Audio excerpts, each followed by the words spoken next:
नमस्कार विद्यार्थी मित्रों, आज हम परशुराम लक्ष्मण संवाद का तीसरा विभाग पढ़ेंगे। हमने पहले वीडियो में देखा था कि लक्ष्मण ने अपनी हंसकर परशुराम के क्रोध को पीछे हटाना चाहा, लेकिन उन्होंने कहा कि कुम्हाड़ी का छोटा कच्चा फल नहीं हूँ जो आप मुझे समझा रहे हो, लेकिन आप प्रभुसूत हैं, आप तो बड़ी ज्ञानी हैं, आपके वचन बहुत को उच्च प्रकार के हैं, तो आपको धनुष्य बाण और फरसा व्यर्थ धारण करते हैं।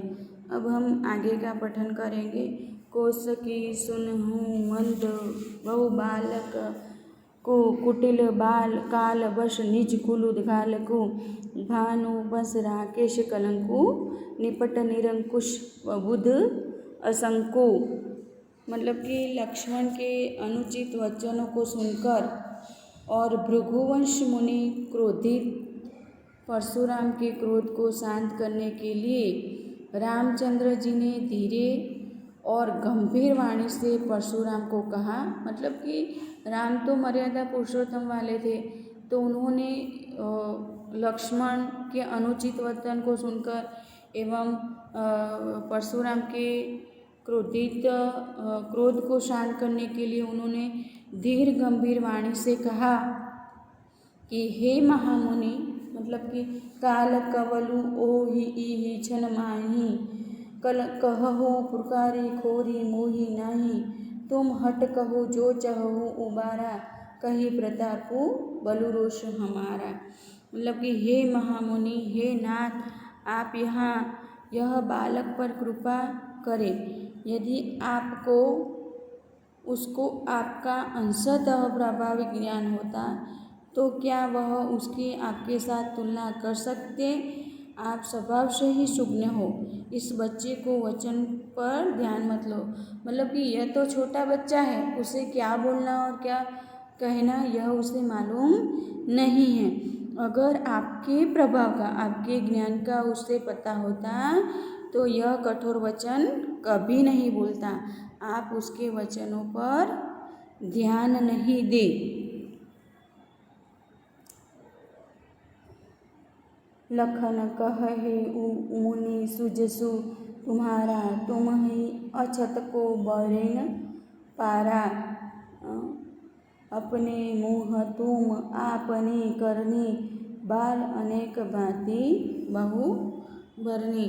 मतलब लक्ष्मण ने तो आपका कोई अपराध नहीं किया है।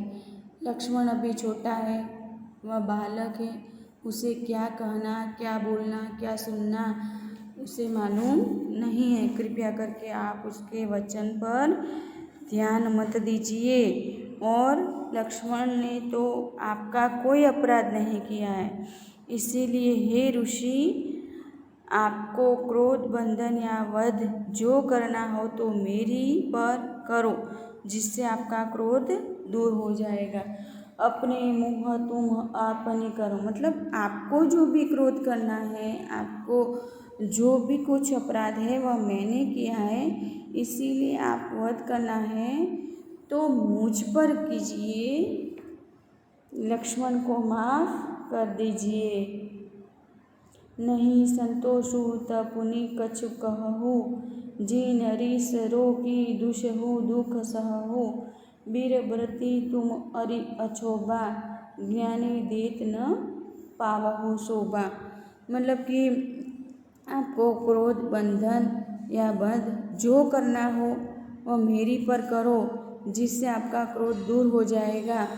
शूरवीर युद्ध में जो करते हैं वे स्वयं किसी को नहीं बताते, केवल कायर व्यक्ति ही अपने प्रातः को दूर करते हैं। मतलब कि उन्होंने कहा कि राम जी ने बड़े ही शांत स्वर से परशुराम को समझाने की कोशिश की कि क्रोध और बंधन वध जो भी करना है से आपका क्रोध दूर हो जाए वह कर लीजिए।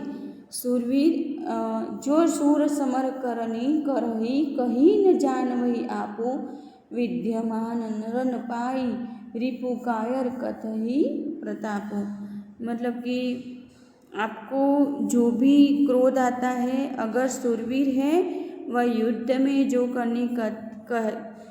करते जो शूरवीर योद्धा है वह जो कुछ भी युद्ध में करना है उसे किसी के सामने व्यक्त नहीं करते हैं। केवल कायर व्यक्ति ही अपने प्रताप की बात दूसरों से करते हैं। मतलब कि हमें जो कुछ भी काम करना है वह किसी के सामने कहने की ज़रूरत नहीं है। आप व्यर्थ ही क्रोध कर रहे हैं। और लक्ष्मण तो अभी छोटा है, बच्चा है, उसे कुछ पता नहीं है, आपके प्रताप एवं ज्ञान उसे प्राप्त नहीं है, इसीलिए आप उसकी बात पर ध्यान नहीं दें। मतलब आप केवल कायर व्यक्ति ही अपने प्रताप की बात दूसरों से, आपको जो कुछ भी करना है वह आपके क्रोध को शांत करके कीजिए। आप वीर योद्धा हैं, आप बहुत ज्ञानी हैं, इसीलिए आप दूसरों के सामने अपना क्रोध प्रकट न करें, हमें माफ़ करने की कोशिश कीजिए। विद्यार्थी मित्र, आप टिप्पण और शब्दार्थ लिख लेना। का परशुराम लक्ष्मण संवाद कविता यहाँ पूर्ण होती है। विद्यार्थी मित्र, मैं आपका यहाँ ध्यान केंद्रित करना चाहती हूँ कि यह संस्कृत भाषा में, इसलिए हो सके तो आप इसे दो तीन बार रिपीट करें और समझने का प्रयत्न करें। साथ ही साथ यहाँ कुछ स्वाध्याय कार्य में विकल्प दिए गए हैं, मैं उसकी चर्चा कर लेती हूँ। संस्कृत पठन है, इसीलिए इसे आप 2-3 बार पढ़ें, समझने का प्रयत्न कीजिए और उसे स्वाध्याय कार्य में लिख लेना। हो सके तो आप इस परशुराम लक्ष्मण संवाद पद्य को एक बार संस्कृत में लिखें, फिर उसके भाषांतर को लिखने का प्रयत्न कीजिए, फिर उसके शब्दार्थ लिखिए और फिर स्वाध्याय कार्य। तो मैं यहाँ विकल्पों की चर्चा कर रही हूँ, आप ध्यान रखिए। शिव जी के धनुष्य को किसने तोड़ा था? तो श्री राम जी ने।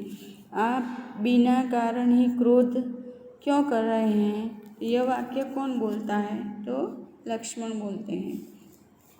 मेरा परसा बड़ा भयानक है, यह गर्भ के बच्चों का भी नाश करने वाला है। वाक्य कौन बोलता है? परशुराम जी। परशुराम लक्ष्मण जी को कैसा बालक कहते हैं? परशुराम जी लक्ष्मण को कम बुद्धि वाला कहते हैं। मतलब कि